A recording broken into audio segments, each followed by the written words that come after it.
Et bonjour, ici Sébastien, j'espère que ça va bien. Aujourd'hui, je vous parle du jeu Beyond Good and Evil, l'édition 20e anniversaire que j'ai testé sur Nintendo Switch, mais c'est aussi disponible, en fait, ce jeu d'Ubisoft est également disponible sur PlayStation, Xbox et PC depuis le 25 juin 2024. C'est ici un classique du jeu vidéo, en fait un jeu d'action et d'aventure qui est paru initialement en 2003 sur les consoles de l'époque. Et par contre, à cette époque-là, il n'a pas eu le succès escompté, malgré quand même des bonnes critiques.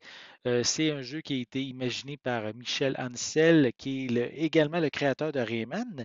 Et Beyond Good and Evil est devenu avec le temps un classique en son genre. Le second volet, qui est en développement depuis vraiment de très nombreuses années, se fait encore attendre. Le jeu nous fait découvrir un monde victime d'une invasion extraterrestre en incarnant Jade, une jeune reporter photographe aidée de l'homme cochon Page et aussi de l'espion Double H dans son combat contre les sections Alpha et les extraterrestres DOMS aux côtés du réseau Iris.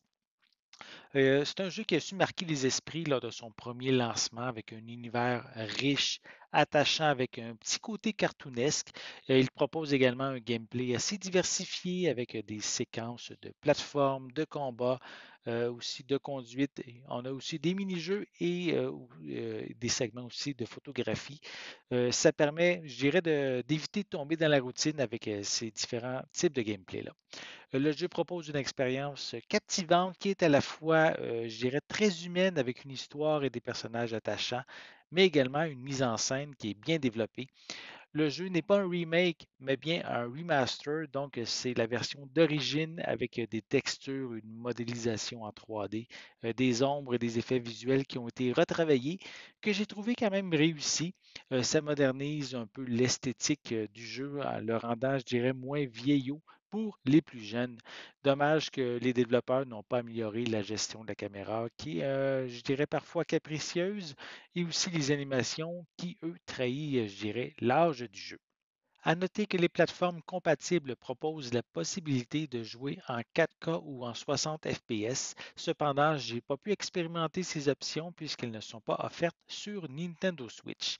On retrouve quelques ajouts comme une quête exclusive, un mode speedrun, des croquis, et aussi des nouveaux skins. Cependant, ces nouveaux contenus ne justifient pas à eux seuls un achat si vous y avez déjà joué auparavant.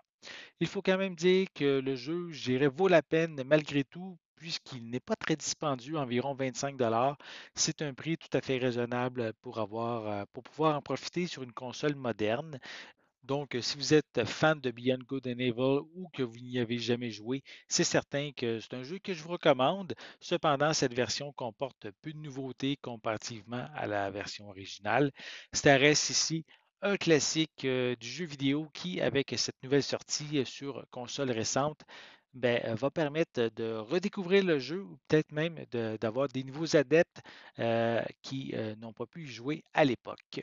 J'espère que vous avez aimé cette vidéo. Si c'est le cas, n'hésitez pas à mettre un pouce en l'air, à laisser des commentaires. Dites-moi justement, est-ce que vous aimez le jeu Beyond Good and Evil?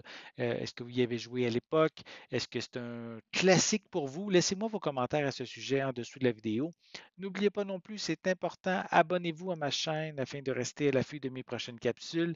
Et pour l'instant, je vous souhaite une bonne journée, une bonne soirée et je vais être de retour très bientôt. À la prochaine.